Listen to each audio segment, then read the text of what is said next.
5ই আগস্টের বিপ্লব শুধু আলেম ওলামারা করে নাই, 5ই আগস্টের বিপ্লব শুধু কওমি মাদ্রাসার ছাত্ররা করে নাই, বরং 5ই আগস্টের বিপ্লব এদেশের কওমি আলিয়া স্কুল কলেজ ইউনিভার্সিটির সকল প্রজন্মের ছাত্র জনতা, ইয়াং জেনারেশন, তরুণ প্রজন্ম ঐক্যবদ্ধ হয়ে যে বিপ্লব করেছে, সেই বিপ্লবের অন্যতম চেতনা ছিল আল্লাহর জমিন থেকে সমস্ত তাগুতি শক্তির শেকড় সহ উপড়ে ফেলা। কাজেই এটা আজ গুরুত্বপূর্ণ প্রসঙ্গ, এটা বুঝতে হবে আমাদেরকে, ছাত্র জনতাকে বুঝতে হবে, তরুণ আলেমদেরকে বুঝতে হবে, জাতির কাছে এই মেসেজ পৌঁছে দিতে হবে। আমি বলছি তাগুতের পরিচয়, ডেফিনিশন, সংজ্ঞা বলছি তাগুত কাকে বলা হয়। খুব সহজ ভাষায় বলতে গেলে আমি বলছিলাম গায়রুল্লাহ বুঝেন? বলেন সকলে জবাব দেন, গায়রুল্লাহ বুঝেন? গায়রুল্লাহ মানে কি? আল্লাহ ছাড়া। গায়রুল্লাহ মানে এই পৃথিবীতে আল্লাহ ছাড়া যা আছে সবই আল্লাহ ছাড়া, কায়নাতের মধ্যে যা আছে সব কি গায়রুল্লাহ। তো কোন গায়রুল্লাহকে যদি আল্লাহর আসনে বসানো হয়, সেই গায়রুল্লাহকেই বলা হয় তাগুত। যেই গায়রুল্লাহকে আল্লাহর আসনে বসানো হবে, সেই গায়রুল্লাহ কি তাগুত। যে গায়রুল্লাহ নিজে অথবা অন্য কেউ তাকে আল্লাহর আসনে বসানোর পর সে তার প্রতি সম্মত থাকবে, সেই গায়রুল্লাহকেই তাগুত বলা হবে। আরো সহজ ভাষায় যদি বলি, আমার আল্লাহ পাক রব্বুল আলামিনের কিছু বৈশিষ্ট্য আছে যেটা আল্লাহর জন্য নির্ধারিত, যে বৈশিষ্ট্য আল্লাহ ছাড়া অন্য কারো জন্য বৈধ নয়, এমন কিছু বৈশিষ্ট্য আল্লাহর রয়েছে। আল্লাহর সেই বৈশিষ্ট্যগুলো যদি কোনো গায়রুল্লাহর জন্য সাব্যস্ত করা হয়, তখনই সেই গায়রুল্লাহ তাগুতে পরিণত হয়। যেরকম সহজ দৃষ্টান্ত দিলে আপনারা বুঝবেন, ইবাদতের একমাত্র মালিককে, চিৎকার করবেন, একেবারে মাহফিলের শেষ পর্যন্ত বলবেন, ইবাদতের একমাত্র মালিককে, ইবাদতের একমাত্র উপযুক্ত কে? এখন যে ইবাদত একমাত্র আল্লাহর প্রাপ্য, সেই ইবাদত যদি আল্লাহ ছাড়া কোনো গায়রুল্লাহকে দেওয়া হয়, তাহলে সেই গায়রুল্লাহকেই বলা হয় তাগুত। যেমন ইবাদত কেউ যদি আল্লাহকে না করে লাত, মানাত, উজ্জা, হুবল এই সমস্ত দেব দেবতাকে ইবাদত করে, তাহলে সেই দেব দেবতাগুলোকেই বলা হয় তাগুত। এটা ছিল সেই যুগের তাগুত। আর আজকের যুগে এই যে দুর্গা, সরস্বতী, কালী নামে যত মূর্তির পূজা মানুষ করে, এই প্রত্যেকটা মূর্তিকে মানুষ আল্লাহর আসনে বসায়। যে ইবাদত এক আল্লাহর উপযুক্ত ছিল, যে ইবাদত একমাত্র আল্লাহর জন্য নির্ধারিত ছিল, সেই ইবাদতকে আল্লাহর জন্য না করে দুর্গার জন্য করলো, কালীর জন্য করলো, সরস্বতীর জন্য করলো, নানা ধরনের মূর্তির জন্য করলো। সুতরাং এই মূর্তিগুলো যখনই মানুষ এই মূর্তির পূজা করে, তখনই এই মূর্তিগুলো তাগুতে পরিণত হয়। এটা মানুষ বুঝে, এটা মুসলমানরা বুঝে যে আল্লাহ ছাড়া অন্য কোনো গায়রুল্লাহর পূজা করা যাবে না। কেন? তাহলে একত্ববাদ থাকবে না। ইবাদতের উপযুক্ত একমাত্র কে? আল্লাহ। ইবাদত যেরকম একমাত্র আল্লাহর, আল্লাহই একমাত্র যেরকম ইবাদতের উপযুক্ত, আল্লাহই এই মহাবিশ্বের মধ্যে একমাত্র ইবাদত প্রাপ্য, ঠিক তখন দেয় আল্লাহর আইনের বিরুদ্ধে কোন রাষ্ট্র ব্যবস্থা যখন কোন আইন করে, কোন ইমানদার নিজের দেহে এক ফোঁটা রক্ত থাকতে, দেহে প্রাণের স্পন্দন থাকতে, আল্লাহর আইনের বিরুদ্ধে যত বড় রাষ্ট্র হোক না কেন, রাষ্ট্রের সে আইনকে সে মানতে পারে না।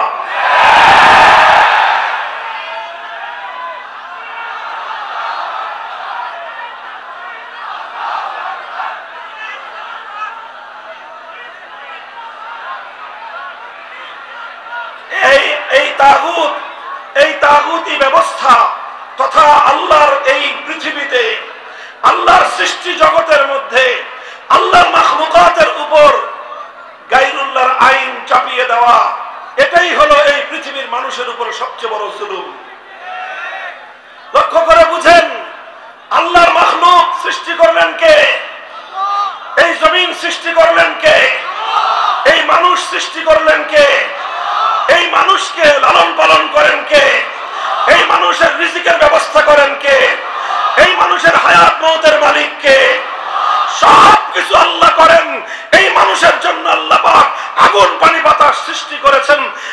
আল্লাহর প্রতি মুহূর্তে আল্লাহর রিজিক খেয়ে বেঁচে থাকে, অথচ আল্লাহর সৃষ্টি এই মানব জাতির উপর যখন কিছু গায়রুল্লাহ নিজেদের বানানো আইন চাপিয়ে দেয়, তারা এই মানুষের উপর কত বড় জুলুম করে। খোদার কসম খেয়ে বলি, তাকাদুস সামাওয়াতু ওয়াল আরদ ইয়াতাফাত্তারু, আসমান এবং জমিন ভেঙে পড়ার চেয়েও আরো ভয়ঙ্কর বিষয় হলো মানব জাতির উপর মানুষের বানানো আইন চাপিয়ে দেওয়া। এই অভিশাপ মুসলমানদের মধ্যে দীর্ঘ একটা সময় পর্যন্ত ছিল না। সাহাবীদের যুগে ছিল না, খেলাফতের রাশেদের যুগে ছিল না, খেলাফতে বনু উমাইয়ার যুগে ছিল না, খেলাফতে বনু আব্বাসিয়ার যুগে কোনোদিনও কোনো মুসলমান এ কথা কল্পনাও করতে পারত না যে মুসলিম সমাজের মধ্যে গায়রুল্লাহর কোনো আইনের দ্বারা সমাজ পরিচালিত হবে। সর্বপ্রথম এই অভিশাপ মুসলিম জাতির উপর চেপে বসলো যখন তাতারিরা মুসলমানদের জাতির উপর, তাতারিরা মুসলিম বিশ্বের উপর হামলে পড়লো। তারা আগ্রাসন শুরু করলো, মুসলমানদের খেলাফত ধ্বংস করে, মুসলমানদের খেলাফতের কেন্দ্রবিন্দু বাগদাদকে ধ্বংস করে তারা মুসলিম বিশ্বের বিপুল জায়গা দখল করে তাতারিরা ক্ষমতার মসনদ কেড়ে নিল। আর সর্বপ্রথম এই তাতারি মঙ্গোলি সম্প্রদায় মুসলিম জাতির উপর তাদের তাতারিদের নেতা কুখ্যাত ধ্বংসযজ্ঞবাজ চেঙ্গিস খানের বানানো আইন, যেটা ইতিহাসের পাতায় বলা হয় ইয়াসেক নামক চেঙ্গিস খানের বানানো আইন গ্রন্থ দিয়ে মুসলিম জাতির উপর তারা শাসন এবং আইন কার্যক্রম পরিচালনা করা শুরু করলো। এটাই ছিল ইতিহাসের আলোকে মুসলিম জাতির উপর আল্লাহর আইনের বিরুদ্ধে মানব রচিত আইনের সর্বপ্রথম প্রয়োগ। যখন এই তাতারিরা মুসলমানদের উপর চেঙ্গিস খানের বানানো আইন প্রয়োগ করলো, উলামায়ে কেরাম সর্বশক্তি দিয়ে, মুসলিম উম্মাহ সর্বশক্তি দিয়ে এটাকে প্রতিরোধ করার চেষ্টা করলেন। গায়রুল্লাহর এই আইনকে রুখে দেওয়ার জন্য প্রতিটি জনপদ থেকে উলামায়ে কেরাম প্রতিটি জনপদ থেকে উলামায়ে কেরাম তারা আওয়াজ উঠালেন। প্রতিটি জনপদ থেকে উলামায়ে কেরাম তাতারিদের বিরুদ্ধে সংগ্রাম শুরু করলেন। প্রতিটি মুসলিম জনপদ থেকে মুসলমানদের উপর চাপিয়ে দেওয়া এই অভিশপ্ত ব্যবস্থা উৎখাত করার জন্য তারা চেষ্টা করলেন। এই চেষ্টা করতে গিয়ে অনেক আলেমদেরকে শাহাদাতের রক্ত দিতে হয়েছে, জীবন দিতে হয়েছে, কারাবরণ করতে হয়েছে।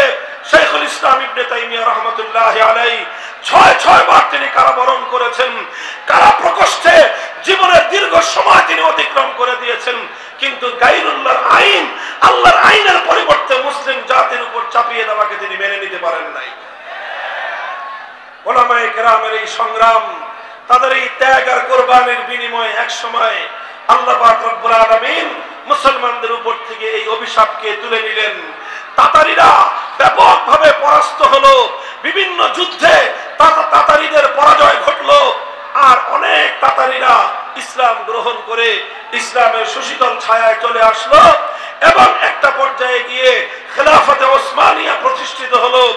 একদিকে নাম কাওয়াস্তে খেলাফতে বনু আব্বাসিয়া, আরেকদিকে খেলাফতে ওসমানিয়া চলতে থাকলো এবং আবার মুসলমানদের দেশে, মুসলিম সমাজে আল্লাহর আইনের দ্বারা জাতি শাসিত হওয়ার সেই সোনালী যুগ আবার ফিরে এলো।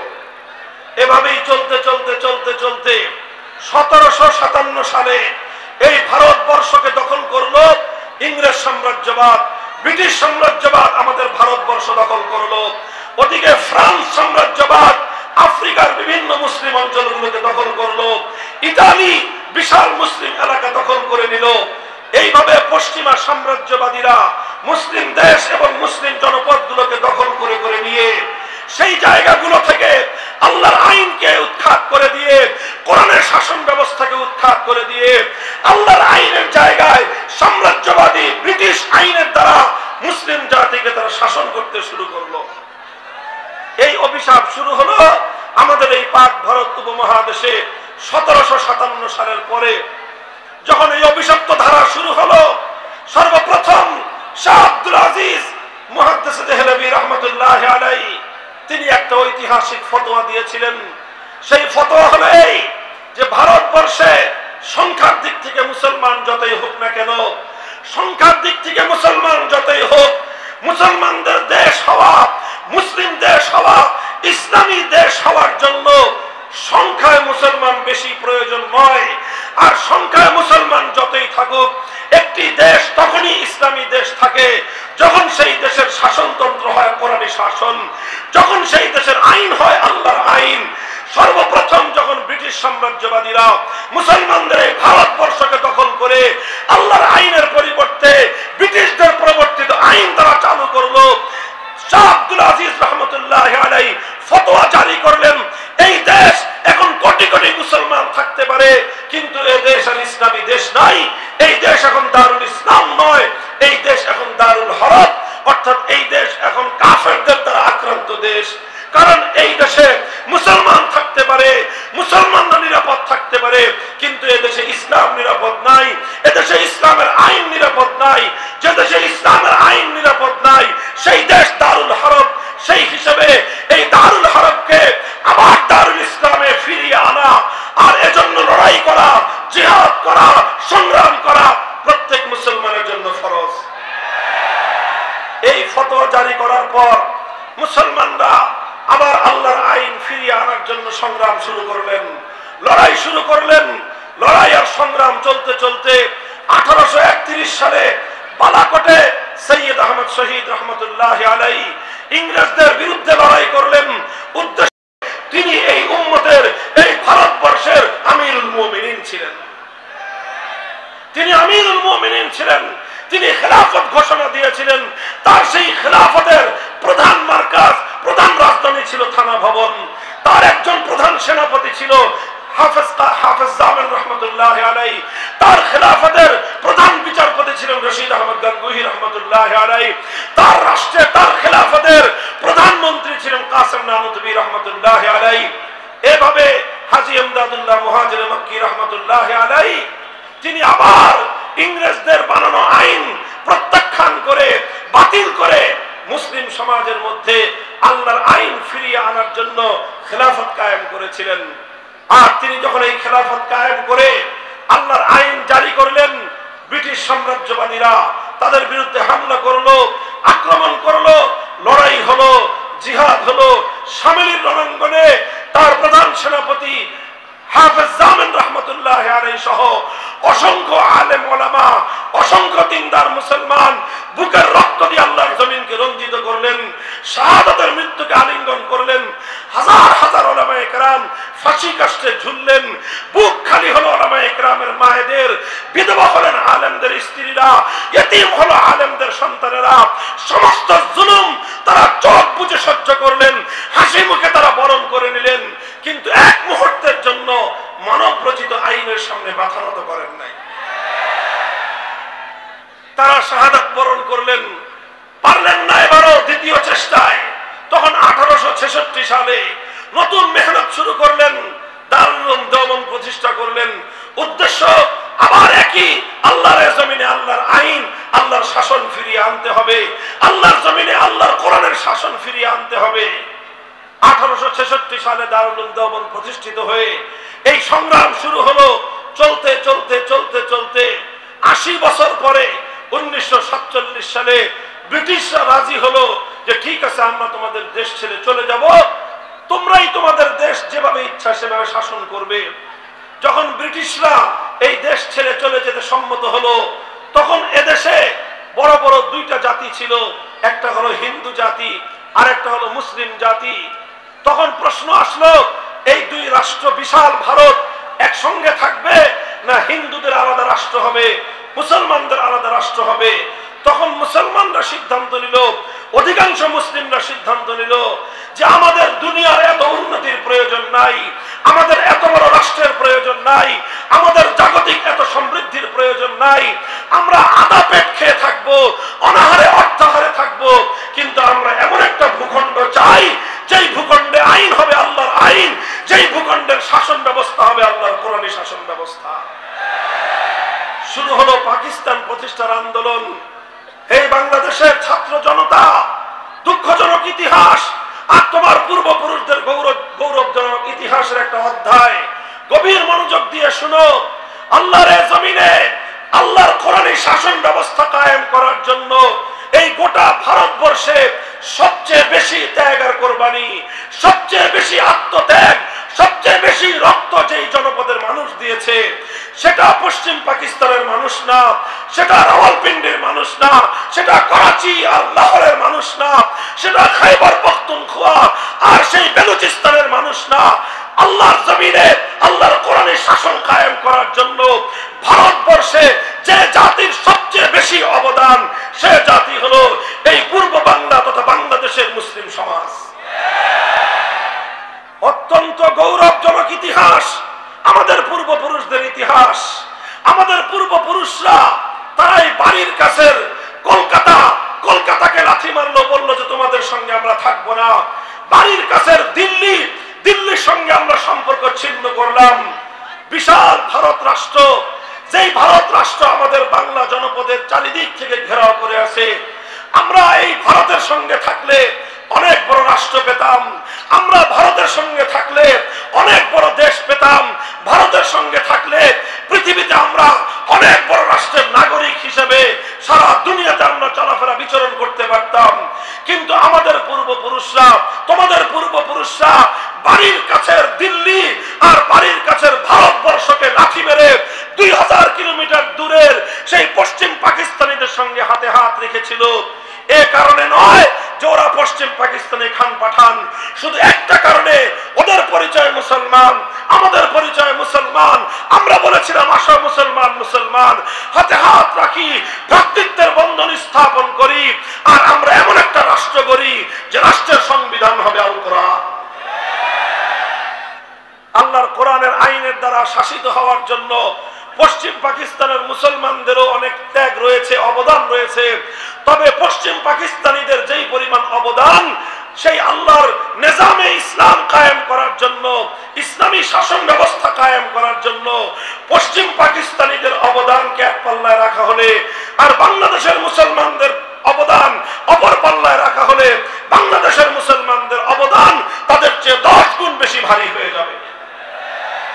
কিন্তু দুর্ভাগ্য আমাদের, আমরা স্বাধীন করলাম, আমরা হিন্দুদের থেকে আলাদা হয়ে মুসলিম রাষ্ট্র গঠন করলাম। এমন একটা রাষ্ট্র যে রাষ্ট্রের সংবিধান হবে কোরআনী সংবিধান, যে রাষ্ট্রের শাসনতন্ত্র হবে ইসলামী শাসনতন্ত্র, যে রাষ্ট্রের নিজাম হবে নিজামে ইসলাম। এরকম একটা স্বপ্ন নিয়ে এদেশের মানুষ হাজার মাইলের দূরত্বের পশ্চিম পাকিস্তানিদের সঙ্গে আমরা বন্ধন গড়ে তুললাম।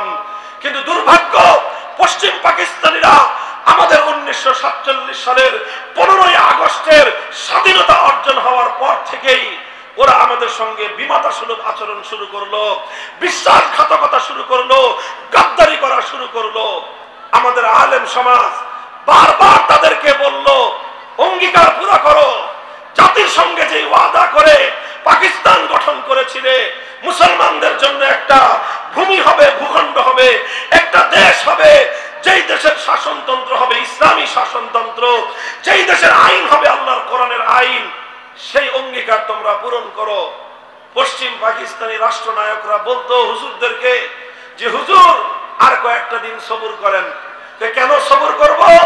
তারা বলতো যে রাষ্ট্রটা এখনো শিশু রাষ্ট্র, তো এখনো শিশু রাষ্ট্র হওয়ার কারণে এখন যদি আমরা এই রাষ্ট্রের মুসলমানি করাই তাহলে এই রাষ্ট্রটা টিকবে না। বুঝেন না এই কথা? আরে পোলাপানদের মুসলমানি করায় না, একটু বড় হয়ে নি। ওই পশ্চিম পাকিস্তানি শাসকরা আমাদের আলেম ওলামারা যখনই দাবি তুলতো যে রাষ্ট্রে মুসলমান বানাও না কেন, কয় হুজুর এই রাষ্ট্রটা শিশু, তো আরেকটু বড় হোক, এরপরে এই রাষ্ট্রকে মুসলমান বানাবো, রাষ্ট্রের মুসলমানি করায় কোরআনের শাসন আমরা কায়েম করব। এই করতে করতে 10 বছর যায়, 15 বছর যায়, 20 বছর যায়। হুজুররা যখনই বলে তখনই তারা বলে যে হুজুর এটা এখনো শিশু রাষ্ট্র, এখনই যদি আমরা এখানে ইসলাম কায়েম করি আমেরিকার সাহায্য পাওয়া যাবে না, ইউরোপ আমাদের থেকে মুখ ফিরিয়ে নেবে, আমরা তখন পৃথিবীতে মাথা উঁচু করে দাঁড়াতে পারবো না। এই নানা রকম অজুহাতে, ছলচাতুরি দিয়ে, অজুহাত দেখিয়ে এদেশের মুসলমানদেরকে 24 বছর পর্যন্ত বঞ্চিত করে রেখেছে। এদেশের মুসলমানদের সঙ্গে 24 বছর পর্যন্ত গাদ্দারি আর বিশ্বাসঘাতকতা করেছে। আমার আব্বাজান মরহুম হযরত শাইখুল হাদিস আল্লামা আজিজুল হক রাহমাতুল্লাহি আলাইহি একটা কৌতুক করে এই ক্ষেত্রে একটা কথা বলতেন যে 24 বছর একই গান শুনাইলো, যে রাষ্ট্র এখনো শিশু, যেই ছেলে 24 বছরের শিশু থাকে ও বালেগ হয় না, বললেন যে এটা 90 বছরে আর বালেগ হবে না। কাজে এই রাষ্ট্র রাখার দরকার নাই। যেই পাকিস্তান আল্লাহর কোরআনের বিধান বাস্তবায়নের অঙ্গীকার করে প্রতিষ্ঠিত হয়েছিল, 24 বছর পর্যন্ত রাষ্ট্র যদি শিশুই থাকে, তাহলে 24 বছরের যে রাষ্ট্র বালেগ হয় না, 24 বছরের যে রাষ্ট্র সে তার প্রাপ্তবয়স্ক হয় না, সে রাষ্ট্রের প্রয়োজন নাই। পাকিস্তান ভেঙ্গে খান খান করে দাও। যখন এইভাবে আলেম সমাজ পাকিস্তানের প্রতি তাদের অনাস্থা জ্ঞাপন করলেন, মুসলমানরা 24 বছর পর্যন্ত কোরআনী সংবিধান চেয়েছে, বারবার তারা বঞ্চিত হলো। মুসলমানদের হৃদয়ে ক্ষোভ পুঞ্জীভূত হতে থাকলো। এই সময়ে 1970 সালে এই বঙ্গ জনপদের একজন লিডার, একজন নেতা, তিনি জাতিকে আশ্বস্ত করার জন্য একটা ঘোষণা দিলেন। সেই ঘোষণা হলো যে আমরা যদি বিজয়ী হতে পারি তাহলে কোরআন সুন্নাহ বিরোধী কোন আইন করব না, কোরআন সুন্নাহ বিরোধী কোন আইন করবেন না। এই কথাটা কে বললেন? শেখ মুজিবুর রহমান সাহেব। তিনি এই তার জন্মের ইতিহাসে সবচেয়ে ভালো কোনো কাজ যদি করে থাকেন, তাহলে তার এই ভালো কাজটা ছিল 1970-এর জাতীয় নির্বাচনের সময় জাতির সঙ্গে তিনি একটা অঙ্গীকার করেছিলেন যে কোরআন সুন্নাহ বিরোধী কোনো আইন তিনি করবেন না। এটা আমাদের মোল্লা মৌলবীদের মুখের কথা নয়, এটা বাংলাদেশের স্বাধীনতার দলিলপত্র ঘেটে দেখেন। 1970 সালের জাতীয় নির্বাচনের আগে আওয়ামী লীগের যে নির্বাচনী ইশতেহার ছিল, সেই নির্বাচনী ইশতেহারের মধ্যে জাতির সঙ্গে প্রকাশ্যে ওয়াদা করা হয়েছিল কোরআন সুন্নাহ বিরোধী কোনো আইন তারা করবেন না। এরপরে কি দেখলাম আমরা? তিনি নির্বাচনে পাশ করলেন, বিজয়ী হলেন, মানুষ অন্ধভাবে তাকে ভোট দিল। বিপুল পরিমাণ ভোট পেয়ে মানুষের জনসমর্থন নিয়ে নির্বাচিত হলেন। কিন্তু পশ্চিম পাকিস্তানিরা বাংলাদেশি নেতার কাছে তারা ক্ষমতা হস্তান্তর করলো না। তার পরিবর্তে 25শে মার্চ ভয়াল কালো রাতে ঘুমন্ত বাংলার মানুষের উপর তারা ঝাঁপিয়ে পড়ল, নির্বিচারে হত্যাকাণ্ড চালালো। 26শে মার্চ বাংলাদেশের পক্ষ থেকে স্বাধীনতা যুদ্ধের ঘোষণা দেওয়া হলো। 9 মাসের রক্তক্ষয়ী মুক্তিযুদ্ধের মধ্য দিয়ে 1971-এর 16ই ডিসেম্বর বাংলাদেশ স্বাধীনতা লাভ করলো। আর এই 9 মাস শেখ মুজিবুর রহমান সাহেব পশ্চিম পাকিস্তানিদের খাস মেহমানদারিতে তিনি আপ্যায়িত হলেন। এরপরে বাংলাদেশ স্বাধীন হওয়ার পর তিনি সেখান থেকে মুক্ত হলেন। মুক্ত হয়ে সোজা গেলেন ইংল্যান্ডে। ইন্দিরা গান্ধীর সঙ্গে তার সাক্ষাৎ হলো, বৈঠক হলো, কথা হলো। ভারতের প্রধানমন্ত্রী ইন্দিরা গান্ধী শেখ মুজিবুর রহমান সাহেব বাংলাদেশে আসার সময় তার মুজিব কোটের পকেটের মধ্যে একটা ছোট চিরকুট ধরিয়ে দিলেন। আর ওই চিরকুটের মধ্যে তাকে অর্ডার করলেন, তাকে নির্দেশ দিলেন যে তুমি গিয়ে তোমার বাংলাদেশে এমন একটা সংবিধান প্রণয়ন করবা যে সংবিধানটা মুসলমানদের সঙ্গে সাংঘর্ষিক হবে, যে সংবিধান ইসলামী আদর্শের সঙ্গে গাদ্দারি হবে, এমন একটা সংবিধান করবা যেই সংবিধানটা কাগজে কলমে বাংলাদেশের সংবিধান হবে, কিন্তু সেই সংবিধানটা হবে ভারতের দালালির সংবিধান। তিনি সেই সংবিধানের মূল 4 নীতি ইন্দিরা গান্ধী নোট করে দিলেন। প্রথম মূলনীতি হবে জাতীয়তাবাদ, দ্বিতীয় মূলনীতি হবে জাতীয়তাবাদ, ধর্মনিরপেক্ষতাবাদ, গণতন্ত্র, সমাজতন্ত্রের মতো কয়েকটা কুফরি মতবাদ নিয়ে 72 সালে শেখ মুজিবুর রহমান সাহেব কিছু চালাচামুন্ডাদেরকে দিয়ে একটা সংবিধান প্রণয়ন করলেন, যেই সংবিধানের মধ্যে সর্বপ্রথম 70-এর জাতীয় নির্বাচনের আগে তিনি জাতির সঙ্গে যে অঙ্গীকার করেছিলেন কোরআন সুন্নাহ বিরোধী কোনো আইন করবেন না, সর্বপ্রথম তিনি সেই সংবিধানে ইসলামী রাজনীতিকে নিষিদ্ধ ঘোষণা করে আল্লাহর কোরআনের আইনের সঙ্গে সবচেয়ে বড় গাদ্দারি আর বিশ্বাসঘাতকতা করবেন। যারা শেখ মুজিবুর রহমান সাহেবের আদর্শের রাজনীতি করতেন বা করেন, আমি জানি আমার এই কথা আপনাদের গায়ের মধ্যে অ্যালার্জির চুলকানির উপদ্রব করতে পারে। আপনারা অ্যালার্জির চুলকানির ঔষধ খাবেন, আমাদের ব্যাপারে ক্ষিপ্ত হওয়ার চেষ্টা করবেন না। যদি সামর্থ্য থাকে প্রমাণ দিয়ে কথা বলুন। 1970 সালে তিনি এই কমিটমেন্ট করেন নাই, বলুন। উনি 70 সালে বলেন নাই যে কোরআন সুন্নাহ বিরোধী আইন করবেন না, একথা প্রমাণ করুন। এরপরে আবার ৭২ সালে ইসলামী রাজনীতি তিনি নিষিদ্ধ করেন নাই, কথা প্রমাণ করুন। তিনি ধর্ম নিরপেক্ষতার মতো কুফরি একটা মতবাদ দিয়ে মুসলিম দেশের সংবিধানকে কলুষিত করলেন, কলঙ্কিত করলেন, জাতির সঙ্গে গাদ্দারি করলেন, বিশ্বাসঘাতকতা করে ভিনদেশী ভারতের প্রধানমন্ত্রীর সেবা দাসত্বের পরিচয় দিলেন। এটা হলো আমাদের জন্য দুর্ভাগ্যজনক ইতিহাস, মর্মান্তিক ইতিহাস। এই সংবিধান আমার দেশের উপর চেপে আসার পর পাকিস্তান আমলে নাম কাওয়াস্তে যাও কিছু ইসলাম ছিল, ইসলামী শাসন তো ছিল না। এখন বাংলাদেশে এসে কোরআন সুন্নাহ বিরোধী কোন আইন তৈরি না করার অঙ্গীকার করার পর তিনি যেটা করলেন সেটা হলো আক্ষরিক অর্থে বাংলাদেশে ইসলামকে তিনি নিষিদ্ধ করলেন। এর ফলাফল তিনি পেলেন বেশি দিন লাগে নাই। 15ই আগস্ট 1975 সালে হিসাব নিকাশ পরিপূর্ণ তাকে আল্লাহর পক্ষ থেকে চুকায় দেওয়া হলো। গাদ্দারির পরিণাম তিনি পরিপূর্ণভাবেই পেলেন। এ কথা বলতে আমাদের কোনো দ্বিধা নাই। শেখ মুজিবুর রহমান সাহেব ৭২ সালে জাতির সঙ্গে গাদ্দারি করেছিলেন। এই কথা ভাবে বলতে হবে। যার রক্তের সঙ্গে, যার রাজনীতির ইতিহাসের সঙ্গে, জাতির সঙ্গে গাদ্দারির ইতিহাস থাকে, সে পশ্চিমকালেও কোন জাতির পিতা হতে পারে না।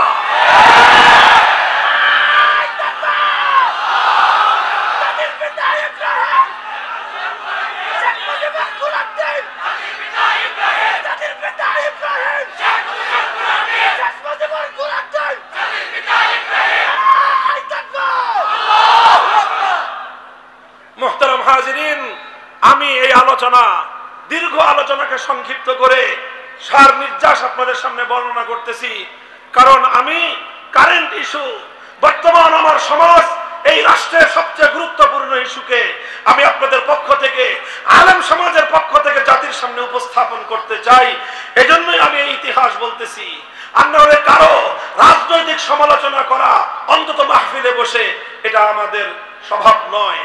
কিন্তু যেটা জাতির প্রসঙ্গ, যেটা ইসলামের প্রসঙ্গ, যেটা ইসলামের অস্তিত্বের প্রসঙ্গ, যেটা ঈমান এবং কুফরির মাসআলা, সেটাকে কোন কৌশলের দোহাই দিয়ে, হিকমতের দোহাই দিয়ে সে বক্তব্য থেকে নীরব থাকা, এটা অন্য কেউ করতে পারলেও আলেম সমাজের পক্ষে করা উচিত হবে না। ৭৫ সাল গেল, উনি ওনার যেই ইসলামের সঙ্গে কমিটমেন্টের বরখেলাফ করেছিলেন, ওয়াদার বরখেলাফ করেছিলেন, তার প্রাপ্য তিনি আল্লাহর পক্ষ থেকে পরিপূর্ণ পেয়ে গেলেন। পরবর্তী রাষ্ট্রনায়ক যারা আসলো, তারা নামকাওয়াস্তে কিছু সংস্করণ আনার চেষ্টা করলো। এমন কিছু সংস্কার আনলেন যেই সংস্কারের মাধ্যমে অনেক কিছু হওয়া সম্ভব ছিল, কিন্তু সংবিধানের মধ্যে স্ববিরোধিতার কারণে মুসলমানরা, এদেশের মুসলিম জাতিসত্তা গঠনের 1000 বছরের যে প্রয়াস ছিল, সেই প্রয়াস এবং সেই চেষ্টা বারবার মুখ থুবড়ে পড়েছে। যা আমাদের সংবিধানে নতুন করে সংযুক্ত হলো বিসমিল্লাহির রহমানির রহিম।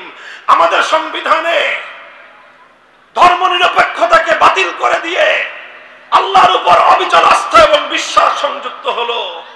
এরপরে রাষ্ট্র ধর্ম ইসলাম হলো। এগুলো সামান্য সামান্য অগ্রগতি ছিল। তবে বাংলাদেশের আইনের মধ্যে আল্লাহর আইন বিরোধী কোন আইন তৈরি না করতে পারার এই ঈমানের অনিবার্য ধারা কখনোই বাংলাদেশের সংবিধানে বিগত 53 বছর সংযুক্ত হয় নাই। অথচ এই না থাকার কারণে, সংবিধানের মধ্যে আল্লাহর আইন বিরোধী আইন তৈরি করার অবকাশ থাকার কারণে, আর এই সংবিধানের মধ্যে জনগণকে সার্বভৌম ক্ষমতার মালিক বলার কারণে, ভাই কথাটা বুঝেন, এক দুর্গাকে পূজা করলে মানুষ একত্ববাদী থাকে? একটা দুর্গাকে আল্লাহর জায়গায় বসালেন, মানুষ আর ইমানদার থাকে? জবাব দেন সবাই বুঝে শুনে। কেউ যদি শুধুমাত্র একটা মূর্তিকে পূজা করলো, সে আল্লাহর স্থানে একটা মূর্তিকে বসালো, তাহলে সেই মানুষটা যদি ইমানদার না থাকতে পারে, আর সেই একই কাজ যে আইন তৈরি করবার সার্বভৌম ক্ষমতা একমাত্র কার? তাহলে আপনি যখন এক আল্লাহর সার্বভৌম ক্ষমতার, সার্বভৌম আইন তৈরি করার আল্লাহর একমাত্র ক্ষমতাকে আল্লাহর কাছ থেকে কেড়ে নিয়ে আপনি যখন 18 কোটি কোটি 20 কোটি জনগণকে দিয়ে দিলেন, আপনি 20 কোটি দুর্গার পূজা করলেন। এক দুর্গাকে পূজা করে যদি হিন্দুরা মুশরিক হয়, তাহলে আপনি 20 কোটি দেবতা বানায় আল্লাহর সমকক্ষ সাব্যস্ত করে আপনি কিভাবে ইমানদার থাকতে পারেন? এটা অন্য কারো বুঝে আসলেও আল্লাহর কোরআন এই কথাকে সমর্থন করে না। আজ আমরা এই অভিশপ্ত ধারায় রয়েছি। আমাদের বাংলাদেশের সংবিধানের মধ্যে জনগণকে সকল আইনের সার্বভৌম ক্ষমতার মালিক বানানো হয়েছে, আর জনগণের পক্ষ থেকে তাদের ভোটে নির্বাচিত জাতীয় সংসদকে সার্বভৌম ক্ষমতা দেওয়া হয়েছে। অর্থাৎ জাতীয় সংসদের সদস্যরা যেই আইন করবে সেটাই চূড়ান্ত আইন। জাতীয় সংসদ যদি আল্লাহর কোরআনের আইনকে বাতিল করে দেয়, নাউযুবিল্লাহি মিন যালিক, সেই আল্লাহর কোরআনের আইন বাতিল হয়ে যায়। এভাবে আল্লাহর একমাত্র ক্ষমতার মসনদ, চূড়ান্ত আইন তৈরি করবার ক্ষমতার মসনদে আল্লাহ থেকে কেড়ে নিয়ে জাতীয় সংসদের সদস্যদেরকে জাতীয় সংসদকে প্রদান করার মাধ্যমে এই রাষ্ট্র একটা শিরকি রাষ্ট্রে পরিণত হয়েছে। আর এর অভিশাপ প্রতিটা মুসলমানকেই বহন করতে হয়। এর অভিশাপের দায় আমাদের আলেম ওলামা সহ প্রত্যেকটা ধর্মপ্রাণ মুসলমানকেও এই অভিশাপের দায় মাথায় নিয়ে ঘুরতে হয়। বাংলাদেশে অনেক কিছু চাইলেও আমরা করতে পারি না, কারণ সংবিধানের মধ্যে সব কুফরি বিষয়গুলো বাধ্যতামূলক করে দেওয়া হয়েছে। ছোট্ট দুটো দৃষ্টান্ত দিয়ে আমি আপনাদের সামনে, একটু মনোযোগ দিয়ে বুঝেন। আমাদের বাংলাদেশে একটা রাজনৈতিক দল ছিল, ইসলামিক রাজনৈতিক দল। দলটার নাম ছিল ইসলামী শাসনতন্ত্র আন্দোলন। জানেন? আপনি নামটা শুনেছেন? ইসলামী শাসনতন্ত্র আন্দোলন। এদেশের শীর্ষস্থানীয় ওলামায়ে কেরাম ঐক্যবদ্ধভাবে এই আন্দোলনটা গড়েছিলেন। কেন? বাংলাদেশে মানব রচিত শাসনতন্ত্র বাদ দিয়ে আল্লাহর আইনের শাসনতন্ত্র তারা বাস্তবায়ন করবেন এই জন্য। কিন্তু যখন এই 111 সরকার রাজনৈতিক দলগুলোকে রাজনীতি করার জন্য নির্বাচন কমিশনের নিবন্ধন বাধ্যতামূলক করে দিল, তখন ইসলামী শাসনতন্ত্রের তৎকালীন দায়িত্বশীল যারা ছিলেন তাদেরকে নিবন্ধন নিতে হয়েছে। এটা আমাদের হৃদয় রক্তক্ষরণের ইতিহাস। আমি জানি না আপনাদের হৃদয় রক্তক্ষরণ হয় কিনা, কিন্তু আমি যখন বিবেচনা করি, হ্যাঁ, এই দেশ, এদেশ থেকে শাহজালাল এজন্য গৌর গোবিন্দকে বিতাড়িত করেছিলেন। এই সেই দেশ যেই দেশের জন্য হাজী শরীয়তুল্লাহ ফরজি আন্দোলন করেছিলেন, বাংলার মানুষ যেন ফরজ বিধান পালন করতে পারে। আর আজ হাজী শরীয়তুল্লাহ রক্তের উপর দাঁড়িয়ে স্বাধীন দেশে ইসলামী শাসনতন্ত্র শব্দটাও আমাদের উচ্চারণ করার অধিকার নাই। এই বুঝি মুসলমানদের দেশ?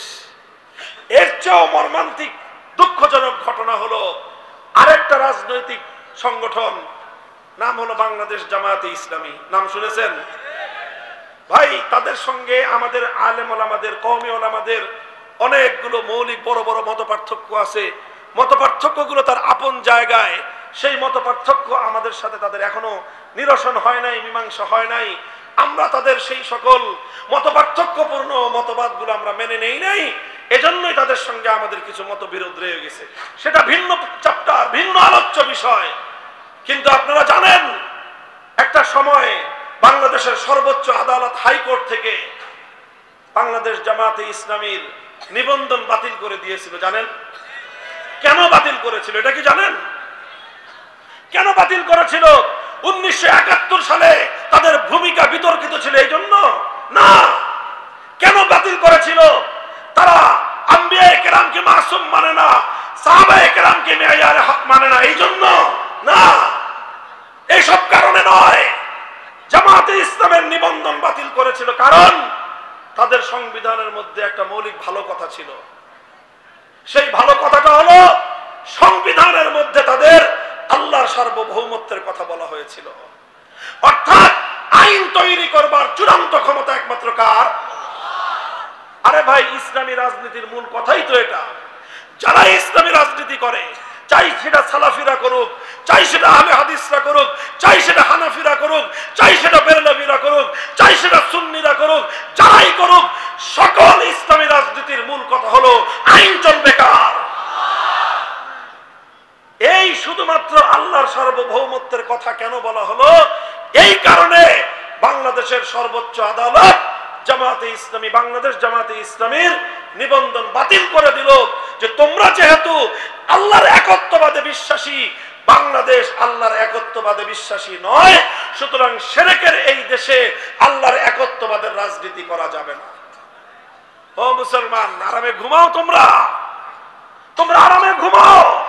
আর তোমার দেশের সর্বোচ্চ আদালত আল্লাহর সফরেনিটি, আল্লাহ পাকের সার্বভৌম ক্ষমতাকে তোমার রাষ্ট্রে নিষিদ্ধ ঘোষণা করে, সেই রাষ্ট্রে তুমি শান্তিতে বিচরণ করো, তোমার হৃদয়ে এতটুকু রক্তক্ষরণ হয় না, তাহলে তোমার ঈমানের দুর্বলতা ছাড়া এটা আর কিছুই হতে পারে না। মুহতারাম হাজিরিন, সংবিধানের মধ্যে আল্লাহর আইন বিরোধী ধারাগুলো থাকবার কারণে আমাদের অনেক আলেম ওলামা বিভিন্ন সময়ে রাজনৈতিক কারণে ইসলামের বৃহত্তর কল্যাণের চিন্তায় ওনারা নির্বাচন করে সংসদ সদস্য নির্বাচিত হন। অনেক সময় তারা মন্ত্রী হন, কিন্তু মন্ত্রী হলেও, সংসদ সদস্য হলেও এই কুফরি সংবিধানের কারণে বাধ্যতামূলক ভাবেই তাদেরকে ইসলাম বিরোধী অনেক কার্যকলাপের সঙ্গে জড়িয়ে পড়তে হয়, এমন শপথ গ্রহণ করতে হয়। সংবিধানের রক্ষা করার জন্য সংসদ সদস্যদেরকে যে শপথ গ্রহণ করতে হয়, সেই শপথ স্বাভাবিক অবস্থায় কোন মুসলমানের জন্য গ্রহণ করা বৈধ ছিল না। শুধুমাত্র সংসদ সদস্য পদ টিকিয়ে রাখার খাতিরে তাবিল করে কোন রকম ব্যাখ্যা ট্যাখ্যা করে এটাকে বৈধতা বলা হয়, কিন্তু প্রকৃত অর্থে আসলে এটা বৈধ নয়। আমরা মন্ত্রী হলে সব মন্ত্রীদের সঙ্গে যেতে হবে শহীদ মিনারে, যেতে হবে স্মৃতিসৌধে, সেখানে গিয়ে মৃত ব্যক্তিদের আত্মার প্রতি শ্রদ্ধা জানিয়ে পুষ্পস্তবক, ফুলের তোড়া উপহার দিতে হবে। ওলামায়ে কেরামকে জিজ্ঞাসা করেন, চার মাযহাবের আলেমদেরকে জিজ্ঞাসা করেন, আল্লাহর পয়গম্বরের সহিহ হাদিসগুলো কি বলে? কোনোভাবে কোন মৃত ব্যক্তির জন্য এইরকম কোন স্মৃতিসৌধ নির্মাণ করা ইসলামের মধ্যে বৈধ নাই, এরকম বেদি তৈরি করা বৈধ নাই। আবার সেই বেদির মধ্যে ফুলের তোড়া উপহার দেওয়া মৃত ব্যক্তির জন্য ইসলাম এই শরীয়তের মধ্যে এটা বৈধ নাই। এরকম অসংখ্য অগণিত ইসলাম বিরোধী কার্যকলাপ আমাদের করতে হয়, কারণ ওই সংবিধানের মধ্যে ভূত বসে আছে, শিরকের ভূত। সংবিধানের মধ্যে বসে আছে শিরকের ভূত। ও মুসলমান, আজ আমি তোমাদের সামনে এই আলোচনাটা কেন উত্থাপন করলাম? কারণ এখন বাংলাদেশের সবচেয়ে গুরুত্বপূর্ণ ইস্যু হলো সংবিধান সংস্কার। এই সংস্কারের জায়গায় নানা জনে নানা কথা বলতেছে। আমাদের লোকজন টেবিলে গিয়ে ফাইলপত্র নিয়ে অনেক ভালো ভালো কথা জমা দিয়ে আসছে, কিন্তু আমাদের অভিজ্ঞতা হলো এই ফাইলপত্র লিখে দিলে, সুন্দর সুন্দর কাগজে সুন্দর সুন্দর কথা লিখে দিলে এই সকল লোকদের কানের মধ্যে আওয়াজ যায় না। এই জন্য আমরা স্পষ্ট ভাষায় আমাদের বক্তব্য পরিষ্কার করে তুলছি। এই যে 5ই আগস্টের বিপ্লবোত্তর এই বিপ্লবী বাংলাদেশে যে সংবিধান হবে, সেই সংবিধানে এমন ধারা সংযুক্ত থাকতে হবে, কোরআন সুন্নাহ বিরোধী যে কোনো আইন, যে কোনো ধারা, যে কোনো নীতিমালা বাংলাদেশে বাতিল আর অকার্যকর বলে গণ্য হবে। এই ধারা সংযুক্ত করতে হবে। আর জাতির পিতার প্রশ্নের স্থায়ী সমাধান করতে হবে। আমরা বিতর্কিত এক ব্যক্তিকে যেরকম জাতির পিতা মানি না, ঠিক আবার অনেকে আমেরিকান মডেলে 14টা পিতা জাতির কান্দে বসায় দেওয়ার ধান্দা করতেছে। আমরা এক বাপ মানি না, এই বিতর্কিত বাপ। আর এই বহু বাপের জাতি হওয়ার এই থিওরিকেও বাংলাদেশের মানুষ এটাকে অ্যাকসেপ্ট করবে না। আমাদের কথা হলো এই বিতর্কের কোনো প্রয়োজন নাই। আমরা মুসলিম জাতি হিসেবেই সেই 1905 সালে পূর্ববঙ্গ আলাদা হয়েছিলাম পশ্চিমবঙ্গ থেকে। আমরা মুসলিম জাতিসত্তার ভিত্তিতেই 1947 সালে ভারতকে তালাক দিয়েছিলাম। আমরা কোরআন সুন্নাহর আইন তৈরি করার জন্যই 1971 সালে পশ্চিম পাকিস্তানি থেকে আমরা স্বাধীনতা অর্জন করেছিলাম। সুতরাং আমরা মুসলিম জাতিসত্তার পরিচয় নিয়ে আমরা আমাদের জাতীয় পরিচয় গড়ে তুলতে চাই। আর মুসলমানদের জন্য আল্লাহর কোরআন স্পষ্ট ভাষায় পিতার পরিচয় দিয়েছেন, মিল্লাত আবিকুম ইব্রাহিম হুয়া সাম্মাকুমুল মুসলিমিন। পৃথিবীতে মুসলমান হিসেবে যারা পরিচিত তাদের সকলের জাতির পিতাকে। সুতরাং ইব্রাহিম আলাইহিস সালাম আমাদের জাতির পিতা, এরপরে আর কোন জাতির পিতার প্রয়োজন নাই।